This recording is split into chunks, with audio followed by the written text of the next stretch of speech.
Well, I understand that some bed bugs have been found at the United Nations building in New York, which is unfortunate, but some good may come of it, you never know. Maybe somebody could find a place for them on the Human Rights Council. They might help to elevate the integrity of that forum somewhat. I don't understand you people. I mean, all these picky little points you keep bringing up, they don't mean nothing. You saw this kid just like I did. You're not going to tell me you believe that phony story about losing the knife and that business about being at the movies? Look, you know how these people lie? It's born in them. I mean, what the heck? I don't have to tell you. They don't know what the truth is. And let me tell you, they don't need any real big reason to kill someone either. No, sir.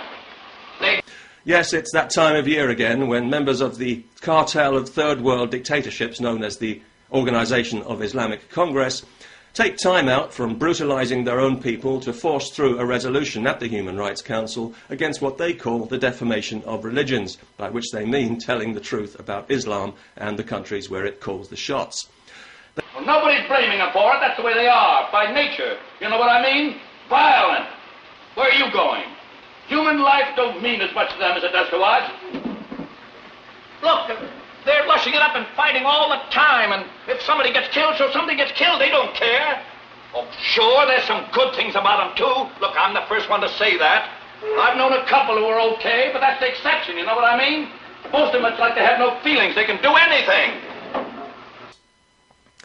If the Saudis couldn't dig money straight out of the ground, they'd still be living in the Stone Age, as would the entire Arab world, which has produced absolutely nothing of value to humanity for centuries, thanks to a suffocating religion that fosters insularity and ignorance, not to mention a chronic and crippling sexual repression that makes Catholicism look like San Francisco in the 1960s. What's going on here?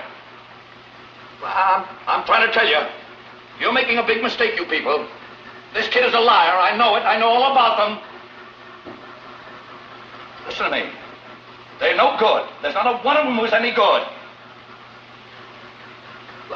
I mean, what's happening in here? I'm speaking my piece and you... Listen to me. We're this kid on trial here, his type. Well, don't you know about them? There's a danger here. These people are dangerous.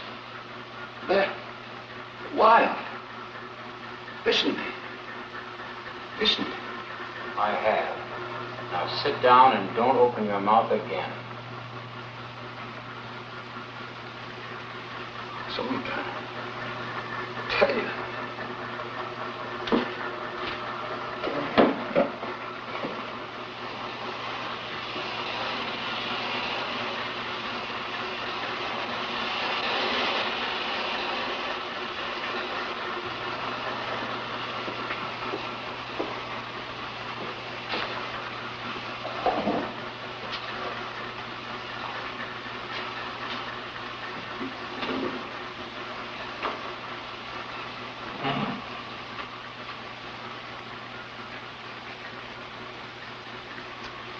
It's always difficult to keep personal prejudice out of a thing like this. Wherever you run into it, prejudice always obscures the truth. I don't really know what the truth is. I don't suppose anybody will ever really know. 9 of us now seem to feel that the defendant is innocent. But we're just gambling on probabilities. We may be wrong. We may be trying to let a guilty man go free. I don't know. Nobody really can. But we have a reasonable doubt. And that's something that's very valuable in our system. No jury can declare a man guilty unless it's sure. 60s, and the damage this does can be seen in many places in the Islamic world, not least in the country of Pakistan, which is not strictly speaking an Islamic dictatorship, but it might as well be. It's a democracy, a fragile and corrupt democracy with nuclear weapons. Great. It's also a very Islamic country. How Islamic? Blasphemy carries the death penalty, and it doesn't get any more Islamic than that. Indeed, right at this moment, a woman is awaiting death by hanging because she happens to get into an argument with some Muslims who promptly accused her of blasphemy. That's how Islamic Pakistan is. In fact, it's such an Islamic country that 80% of Pakistani women are regularly beaten by their husbands, and in the area around the city of Karachi, a woman is murdered every day. However, the Pakistani government is less concerned about these cowardly atrocities than it is about religious offence, taking care to block websites critical of Islam because they don't want anyone's morals corrupted. Meanwhile, Pakistan distinguishes itself on the internet by leading the world in Google searches for animal sex, child sex, and rape sex. Normal, consensual sex between human adults is apparently something of a minority taste in that devout country, according to Google. What Mr. Hooks asks you to believe is that no proof is needed against a man who bombed Pearl Harbor. Look at his face, the prosecutor said, presuming that you will see an enemy there. He's counting on you to remember this war and to see Kazuo Miyamoto as somehow connected with it. Well, indeed he is. Let us recall that First Lieutenant Kazuo Miyamoto is a much decorated hero of the United States Army. Now, Kazuo Miyamoto did one thing wrong. He wasn't certain he could trust us. He was afraid that he would be made the victim of prejudice, as Mr. Hooks indeed is urging you to do. And there is reason in his uncertainty. Why? Well, we sent him and his wife and thousands of Americans to concentration camps. They lost their homes, their belongings, everything. Should we now be unforgiving of his mistrust?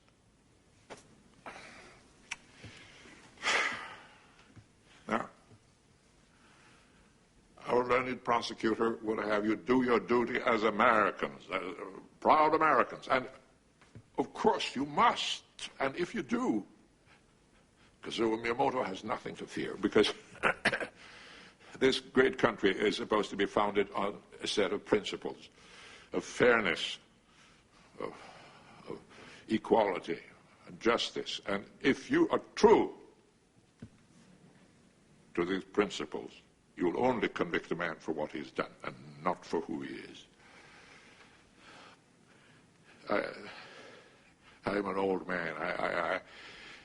I don't walk so well anymore. One of my eyes is close to useless. My life is drawing to a close. Why do I say this? I say this because it means that I ponder matters in the light of death in a way that most of you do not. And I feel like a traveler descended from Mars, astounded by what I see here. The same human frailty passed on from generation to generation. We hate one another. We are the victims of irrational fears of prejudice. You might think that this is a small trial in a small place. Well, it isn't. Every once in a while, somewhere in the world, humanity goes on trial, and integrity, and decency. Every once in a while, ordinary people, just like you, ladies and gentlemen, get called on to give the report card for the human race. In the name of humanity, do your duty as jurors. Return this man to his wife and children. Set him free, as you must.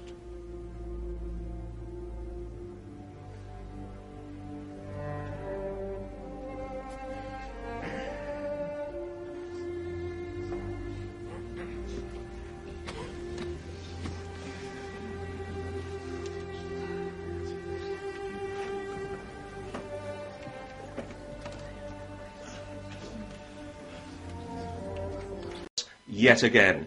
Yes, okay, these countries may well treat women like dogs, but hey, that's their culture, right? And we've got to respect it, don't we? I mean, who are we to judge after all? I mean, it's all just relative anyway, isn't it? I mean, just because a thing is insane and barbaric and downright evil, does that necessarily make it wrong? I mean, who are we to judge?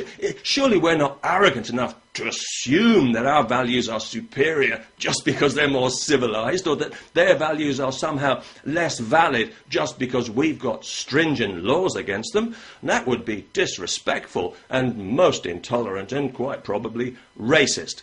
No. In the spirit of mutual understanding and tolerance and respect and harmony and bridge building and all the other bullshit buzzwords of the new PC totalitarianism, we simply have to accept that brutalizing half of humanity for the sake of pathetically inadequate male egos and primitive superstition is just part of the rich tapestry, the rich diversity of cultures and faiths that so enrich us all.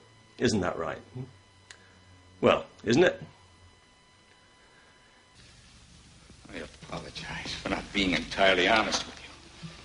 I apologize for not revealing my true feelings. I apologize, sir, for not telling you sooner that you're a degenerate, sadistic old man. And you can go to hell before I apologize to you now or ever again.